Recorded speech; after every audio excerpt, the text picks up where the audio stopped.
دوستو، رمضان المبارک میں عام طور پر یہ مسائل ہر کسی شخص کو پیش آتے ہیں، اس لیے توجہ سے آخر تک پورے دھیان سے سنتے رہیے۔ بہت سی مرتبہ ہم سحری کے وقت میں رمضان المبارک میں ناپاکی کی حالت میں ہوتے ہیں، غسل کی حاجت ہوتی ہے، تو ایسی صورت میں بہت سے لوگ یوں سمجھتے ہیں کہ ناپاکی کی حالت میں اگر ہم نے سحری کھا لی، روزہ رکھ لیا تو ہمارا روزہ درست نہیں ہوگا۔ اسی طریقے سے بہت سے احباب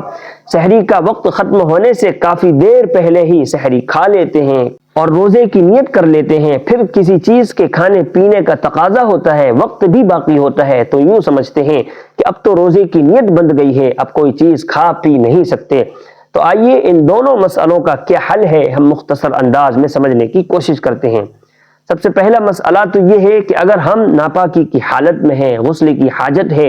اور ہمیں روزہ بھی رکھنا ہے، تو ایسی صورت میں ہم اچھے طریقے سے ہاتھ منہ دھو کر بغیر غسل کیے بھی ہم سحری کھا سکتے ہیں، اس میں کوئی حرج کی بات نہیں ہے، ثواب میں بھی کوئی کمی واقع نہیں ہوگی، بشرط یہ ہے کہ نماز کا وقت آنے سے پہلے ہی ہم غسل کر لیں اور نماز کے لیے تیار ہو جاویں۔ اسی طریقے سے اگر ہم نے وقت سے پہلے سحری کر لی ہے، ہمیں معلوم ہے کہ صبح صادق تک ہم سحری کر سکتے ہیں، احتیاطاً کچھ وقت پہلے ہی ہمیں سحری ختم کر دینا چاہیے۔ عام طور پر جنتریوں میں جو وقت ہوتا ہے وہ صبح صادق سے 10-5 منٹ پہلے ہی رکھا جاتا ہے تاکہ احتیاطاً سحری کو پہلے ہی ختم کر دیا جاوے۔ تو اب اگر صبح صادق سے کافی دیر پہلے ہی ہم نے سحری کھا لی ہے اور روزے کی نیت بھی کر لی ہے، اب کسی چیز کے کھانے پینے کا دل کر رہا ہے، وقت بھی باقی ہے، تو دوستو بھلے ہی ہم نے روزے کی نیت کر لی ہو، اگر وقت باقی ہے تو ہم کوئی بھی چیز کھا پی سکتے ہیں، اس میں کوئی حرج کی بات نہیں ہے۔ لہٰذا کوشش یہی کرنا چاہیے کہ صبح صادق سے تھوڑے پہلے ہی احتیاطاً ہمیں روزے کی نیت کر لینی چاہیے۔